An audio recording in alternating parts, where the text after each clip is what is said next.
It's Flash. Well, thank you for being here. Yeah, good turnout, huh? Hey, Flash.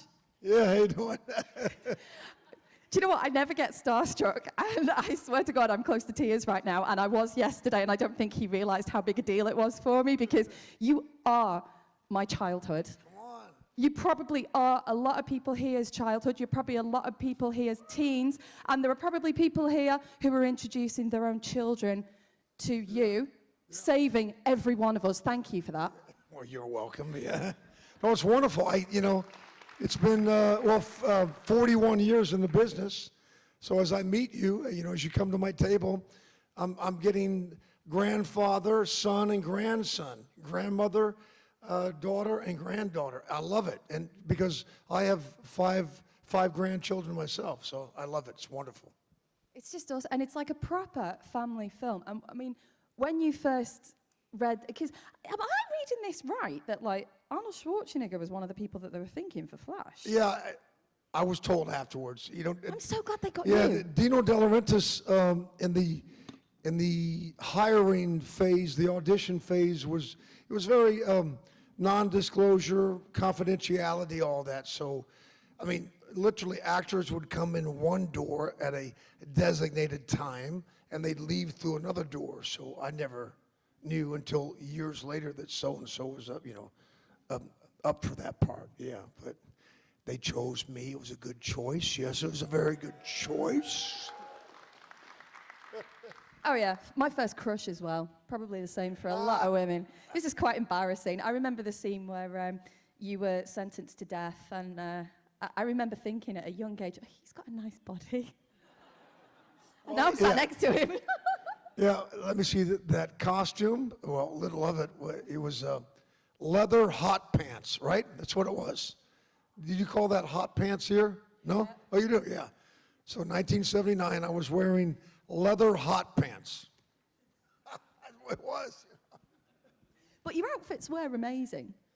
Well, I mean, the costumes were incredible, I mean, if you ask me about Flash Gordon, what I think of it, I always refer to it, I mean, the special effects were corny and camp and the dialogue, but I refer to it as a visual masterpiece. I really do.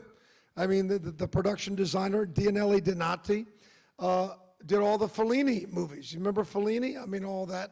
And so costumes, production, sets, and you can't really duplicate that nowadays. It would be a fortune. I think someone did the mathematics on the inflation. So 1979, that budget was $30 million. So today would be about $222 million, I think, yeah, is the equivalent.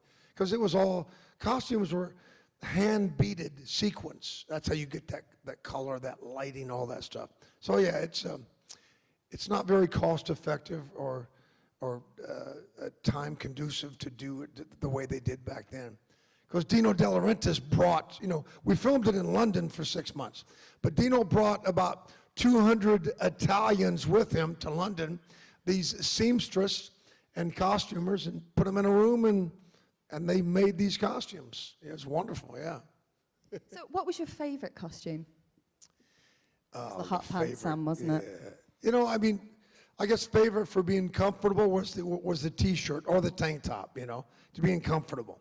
But Max von Sydow, his costume weighed 65 pounds. Yeah, so that's very uncomfortable. Clytus, Peter Wingard, his was so heavy that he couldn't sit down, he couldn't really walk. He had to lean against sort of a perch. There were some, so that's why things, it's a lot more modified nowadays and easier for the, but it was easy for me, again, a T-shirt and a tank top, I'm good to go, or no shirt,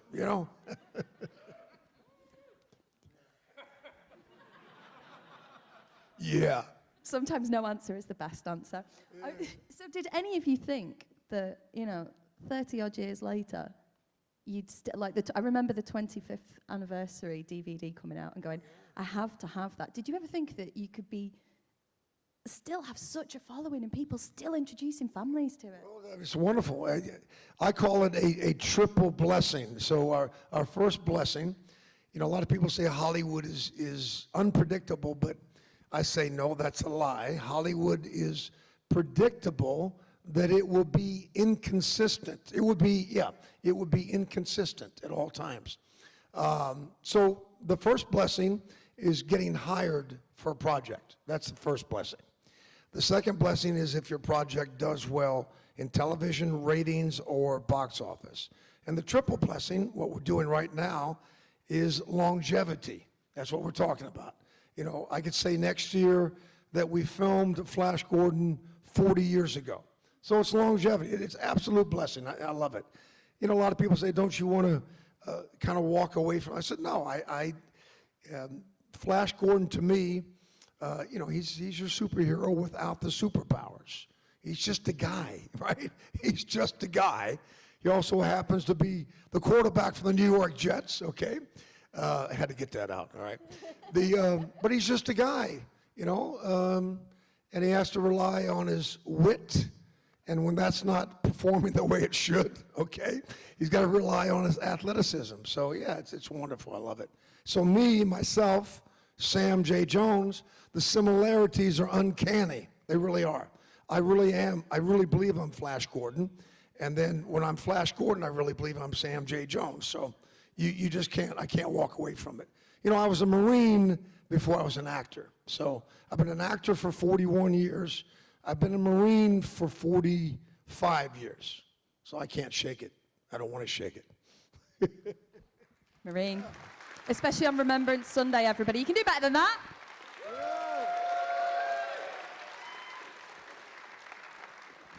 So I know something that I was thinking, and then we'll fire it out to everybody else, because I could probably talk to you all day, and it'll be like 5 o'clock, and I'll be like, I better let you go.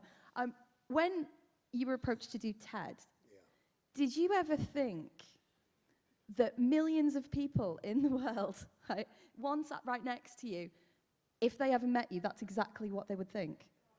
Yeah, it's wild, yeah. Because I pretty much thought that when my granddad said, What did he say? He said, one day you will meet him. And I went, no, I won't. And he said to me, he died when I was 9, so that's a long time ago. Yeah. I'm not gonna admit it. It's a while ago, and 25 years ago. And he said, I said, what would I say to him? And he said, well, you'd say, thanks for saving every one of us. And then TED came out. TED, yeah. Oh, yeah. So that ruined my gag. Yeah. No, it's wonderful. I got a call, I guess what we're getting at. How did TED come about, right? Yeah, and how does it feel that it's wonderful. As you get older, and here's a good thing about acting in any industry. Well, any age where we need all ages. In the film industry, we need little infant babies, newborns, and we need old guys like me. And then we need 70, 80, 90-year-old guys as well. So this is cool. So I started getting calls in my late 50s. I got this call from a guy named Seth MacFarlane. He said, hey, Sam, this is Seth MacFarlane. I said, who are you? I knew who he was. And he said, I'm directing my first movie about this cute little teddy bear. You know, we find out later on that was a lie from the pit of hell. It was a little nasty bear. And I'm doing this movie about this bear, and I want to bring you on board, you know. And I said, why? He said, well, when I was 8, this is Seth, when I was 8 years old, I saw your movie. It changed my life. I said, well, how did it change your life? He said, well, when I walked out, I knew I wanted to be a creative type person. I said, well, okay, you are, but you're also a bit perverted. I hope I had nothing to do with that. So he kind of liked me at that point. But yeah, so here it is. There's my analogy. So I get a call from this guy who was once 8 years old. He grows up to be a decision maker in Hollywood, and he hires me. So this can continue. I'm 64 now, so when I'm 94, the calls will keep coming in. I'll get a call from a 60-year-old producer. Hey, I saw you 30 years ago, man. I just want to put you in my movie, you know? It's wonderful. I love the whole connection and how that works. Yeah, that's what we do. You hear a lot of athletes and some actors say, well, I'm not a role model. I'm not a role model. Well, here's the deal, Mr. Full of Yourself. We are role models, whether we like it or not, so we got to be very careful on our behavior, what we say, what we do. Otherwise, you hear about actors having little tantrums, little spoiled tantrums and arguments in public. Well, my answer to them is just stay home. Stay home. Don't leave your flat. Just stay home. Right? We'll continue with our life without you. I mean, God bless you, but we have other things to do to move forward. So yeah, I'm a big stickler, and we talked about this a little bit. And we got a lot of stuff going on in America, which split. And they ask me about my party. I don't get into politics. I just say, my objective is when I open my mouth, I could care less what party you belong to or I belong to. When I open my mouth, my objective is to build you up. If I'm not building you up, I'm breaking you down. It's just that simple. So whatever party, if that's the kind of party you belong to, and you are opening your mouth and you're building people up, and vice versa, then right on. But if not, let's reevaluate our thinking. Yeah, it's just that simple. So yeah, I love it. I definitely prefer to see you than Trump. Anybody else agree? As my wife says, I said, honey, sometimes I feel like I'm scaring people. I said, aren't I encouraging? And she said, well, you're abrasively encouraging. Okay, I said, okay, I'll take it. I'm abrasively encouraging, okay? But yeah, I love that. That's just who I am. And I've got 5 kids, and of course as a dad, they know me more as a dad. Thank God, this is kind of cool. There's one thing I'm really proud of. My kids know me as dad. Yeah, they've seen some of my movies, but they know me as dad, which is really kind of cool, I love that part, Oh, let's go see Flash Gordon. Who's that? That's my dad. No, he's my dad. They haven't seen half my stuff. I wouldn't let them see Ted until most of them reach the age of 30, okay? Are you kidding me? I have some of the parents come up to my table, even here. Well, my child saw Ted when he was 5. I said, what were you thinking about? How old is he now? Well, he's got to be, 15 or 14? Is he here? No, he's not here. We're having issues with him at home. No kidding. No kidding. You're having issues with him. Oh, my God. Yes. But to be honest, my kids are 17, 19, 22, 31, and 35. So, yeah, the younger one snuck out, I think at 15 or 17 and saw it. But we tied up the rest of them. 5 years old, 10 years old, no. Then, now they're older, so they tell me the truth. Oh, Daddy, when you got the DVD in the mail, you went out home one day, and we put it in, and we watched. I said, you watched the whole thing? Was it the edited or the unedited version?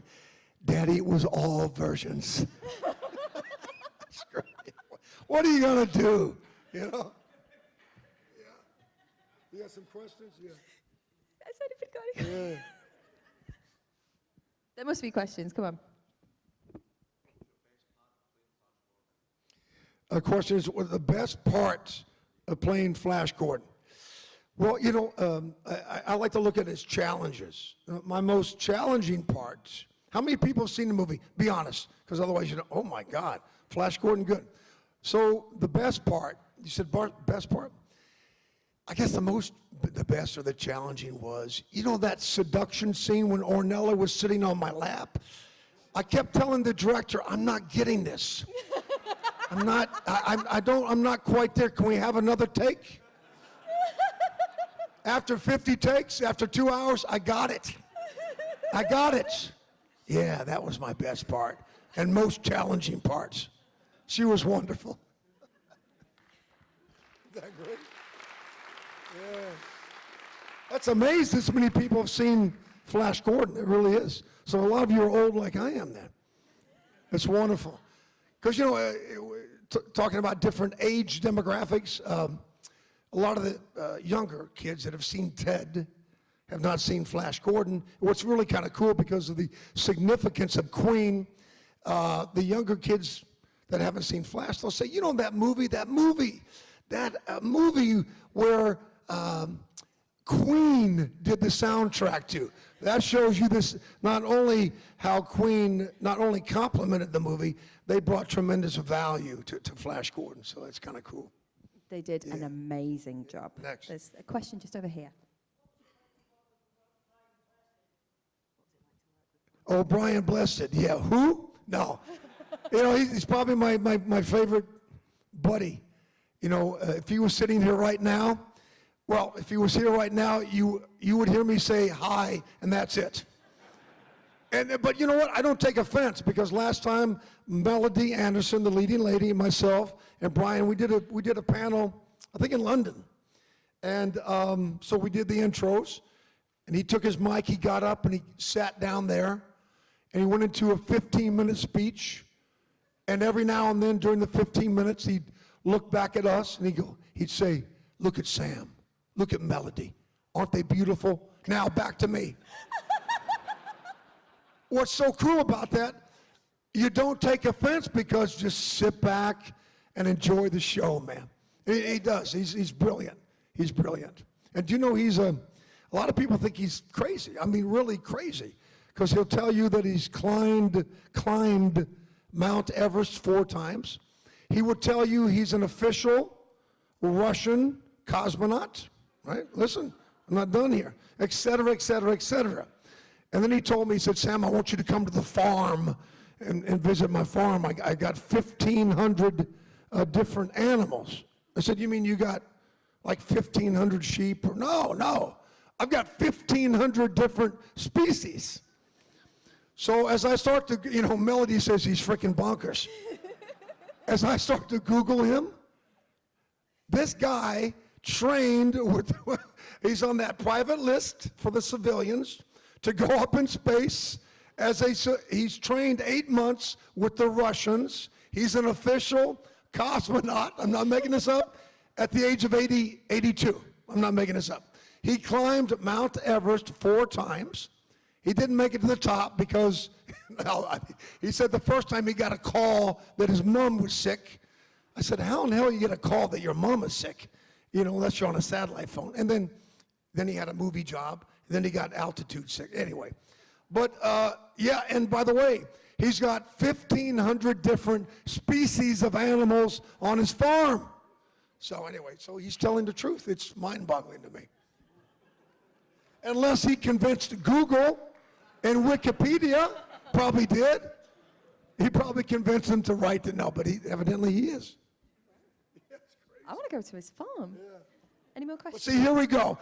I'm here for my panel, and there you go talking about Brian Blessed again. Come on. What's wrong with you? I love it, man. Come on. Any more questions? At the front.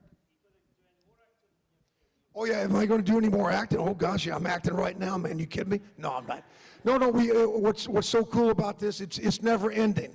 I did 6 films the last year and a half, all independent films. What does that mean? Independent film means it's not a whole lot of money. It's not a big studio.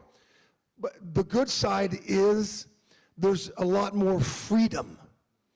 A lot more freedom to basically, do what you want. I mean, you want to share the vision of the director. But yeah, I've got some really cool movies coming out. And then another really cool thing, they wanted to do my life story. So they shot a documentary 3 years in the making called Life After Flash. Really unique. And I encourage everybody to see this, not because I'm in it. Yes, it's entertainment based, but you can't predict, I didn't know this, my first documentary, but you can't write the script in the beginning because you don't know what you're going to capture on film. So for me, if you ask me what it is, it's because I was so I learned very quickly, if I'm going to reach people, I need to talk about my failures and my successes. So it became for me the message, a do's and don'ts of life. And here's what I did. If I had these 2 choices I was presented with, I chose this way, why I chose it, the consequences that followed, and how I dealt with those consequences, good or bad. So it's a very impactful multiple messages, and hopefully the messages are that you don't repeat. You know, when people talk to us and they give us good advice, that we don't repeat. And I think me and most men that I've hung out with all my life, my 64 years, I'm being serious now. I believe half my life in the beginning, I believe I lived in mental insanity. And here's what I mean by that. My mental insanity was, okay, making the same choice every day, expecting a different end result. That's freaking madness, okay? We're not going to, as men, we're not going to get a different outcome if we make the same redundant choices every time. So my wife was instrumental in saying, stop it. Stop making foolish decisions. Choose another way. And then, of course, what happens when we choose another way? We have a different end result, the kind we should have had in the beginning. So it's wonderful now. Now I still have to deal with me a lot. You know, dealing with me is a piece of work, man. Let me tell you. But yeah, it's just we want to get rid of those redundancies in our life that leads to I call it baby talk and nonsense. You know, and my wife is real good. She'll say, "Get over yourself and stop the baby talk." I love it. You know, that's the kind of people we need in our lives. So when you hear somebody say, "Hey, stop the baby talk and get over yourself," that's a friend, okay? I love it. That's great. Any more questions? We've got time for one or two more, maybe. Yeah, come on.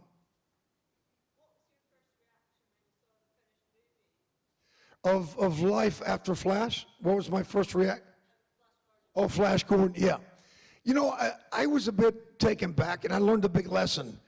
Don't, because I was making another movie, so I couldn't go to the world premiere I couldn't go in London. I was working. And I couldn't go in America because I was working. So I invited 16 of my friends. Yeah, you should always watch the movie first. Now, there was nothing, I'm not embarrassed about anything, except, you know, what's that? Okay. When we do a film, we always have to go back to fix our voices, looping and dubbing, a lot of mistakes, it just is. And I didn't go back. I mean, the producer and I were bumping heads a little bit. So here I am with all my good friends, whatever, 16 of them. I'm sure after that, maybe just a portion. But and I'm watching the movie for the first time, and I'm okay, good. You know, I remember this. This is cool. But I heard this voice come out of this actor. I said, wait a minute now. I don't really have that Richard Burton or that James Earl Jones voice, but that's not my voice, you know. And so so the point is, so they got another actor to try to match my voice because I was busy working, and it didn't quite work for me. Half the voice is mine, the other half is not. So that was a bit disconcerting. So I learned a lesson. Don't ever go watch your work. Don't ever invite people, you know, to go with you unless you've reviewed it first. And another thing that's happened because of that, I'm really proud of the movie. I really love what happened. And I've done 64 films, more television than anything, but 64 movies, and I've only seen half of my work. Not out of fear or, oh my God, but out of, you know, being a family man. I'm presented with the decision each day is, okay, do I take my daughter to dance? Do I take my boys to football practice, a basketball practice, or do I say, children, let's sit down and watch me today, you know? So we chose to be mom and dad, and so I've not seen, I'm telling you the truth, I've not seen half of my work in life in the last 41 years. So it's kind of cool now. Some of it's coming to Netflix, which is, I like that controlled environment. You get to control it. Stop. I'm going to the loo. Stop. I'm going to have a shepherd's pie now. Oh, I love it. Are you kidding me? I freaking love it. So now, and then people, some of you guys, the fans, send me some of my movies, on VHS, okay? I don't have it on DVD, all that, which is kind of cool.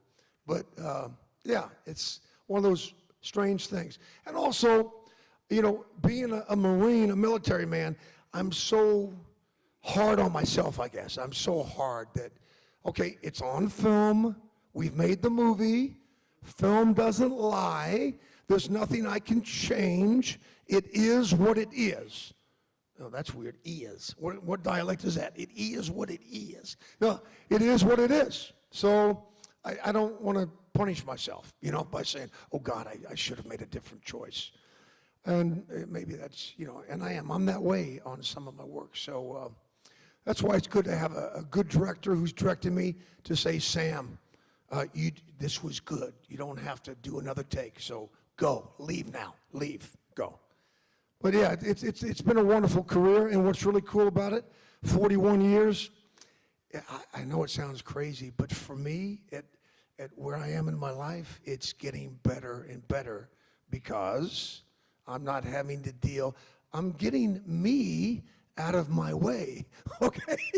I really am. It's challenging, but the more I get me out of my way, it leaves it wide open. Humility is a great thing. I need to say this for men. I get asked a lot, what's your greatest, what's your definition of power? And I said, for me, there's only one. For a man, and for me, it's a man, knowing who he is, where he belongs, walking in a godly authority, but at the same time, walking in humility. A lot of men think that might be weakness, but humility and knowing who you are is the greatest power, because the humility for a man, it quenches and annihilates every combative spirit there is. And we're facing a lot of that now. I know I think you guys are in the UK, definitely in America, half the country split. So the humility, which we all need, it quenches any type of, what side do you belong to? I'm sorry. But it does. And for me, that's been a big deal over the years, is just humility, but at the same time, knowing who you are and walking in, and I call it a godly authority. Not a dictatorship, me, but a godly authority. I love it. It's wonderful. Do you know what? I know you and Lou are friends, aren't you? Yeah, Lou. Listening to Lou and listening to Sam just makes me smile. It's just, you're so inspirational, the two of you, and you're so funny when you're together. Yes.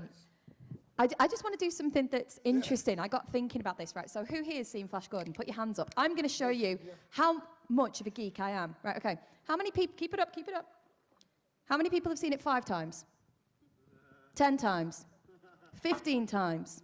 50 times? 100 times? 200 times? 300 times? We reckon it's about 560 times, me and my mum, that I saw that film. That's scary. That's good, yeah. We actually did the maths because we figured out how many times, we figured out the amount of times that I would watch it at weekends, which was 1, over the amount of years that I did it, plus the summer holidays, which was pretty much maybe 3 times a week. Oh my God. And then the Christmas holidays. And we figured out it was that many. So you and your mom must have married some rich men, because a lot of free time there. I mean, that's a lot of free time. My dad worked and my mum stayed at home. And she'd actually say, what do you want to do today, Lauren? I go, let's watch Flash Gordon. And she'd go. And then after we'd watch Flash Gordon, we'd go out, don't get me wrong, we did stuff. But this was if it was raining or in the morning before we went out. And she actually would say, then what do you want to do next? And I'd be like, can we watch Heather Cooper? And I just want to say, Monopoly Events, the company that do this, right, we are fans, okay? I'm not somebody who sat here because I passed an audition or because my agent said she'd be all right for talking. I'm here because I'm a fan. And to be on stage with my hero from my childhood, who is still my hero now. And I don't think he got it yesterday. Yes, I tried to. He is my hero. And what you're all probably going to think I'm weird for is that my granddad died when I was 9, and my granddad saw that I was different to some of the other kids. My granddad introduced me to Battlestar Galactica. He introduced me to Flash Gordon. He introduced me to so many things. We played Manta Force. He taught me things. And I've done a full circle now because I've pretty much done everything that I promised my granddad we'd do together. This is what Monopoly events bring you, okay? We are just as gobsmacked at the lineups that you guys get to see. So Sam, from the bottom of my heart, That's wonderful. Yeah, that's so thank you for being my hero. So that's tears of joy right there. It's wonderful, yeah. And I don't care. I'm not embarrassed because I'm 36 years old and I met my hero. Tears of joy. It's wonderful, yeah. And that's what we talked about, impacting each other. And I just want to add this, what she just said. I left something out very important. Yes, you meet us, you plan this all year, and we get pictures, we get autographs, but I want to tell you something right now. This is your opportunity, what she just did, this is your opportunity to share your story with me and with the other actors, And it's wonderful, and this is what it's all about. And of course, the older I get, the more stories that you guys get to share. But this is your opportunity. But remember now, if there's a long line, I'll say to you, I'll look at my line. If it's not a long, I'll say to you, is this a long story or a short story, okay? Don't take offense. No, I want to hear your story, really. And now, again, it's your dad and it's your son. It's your mom and it's your daughter. It's wonderful. Isn't that great? I love Okay. it.